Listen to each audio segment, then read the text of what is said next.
ดูครับแมงมันออกมาเต็มเลยนี่ดูเยอะมากเลยนะครับ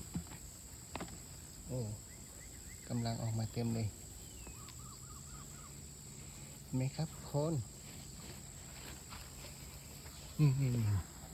ออกมาเยอะเลยจับกัดก็กัดคันด้วยนะครับแมลงนี่กัดแล้วก็คันจะบินแล้วอีกม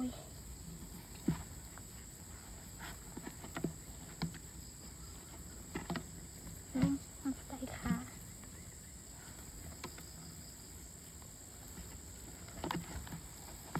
ดูตรงนี้เห็นไหมออกมาเต็มเลยนี่กำลังจะบินแล้วครับ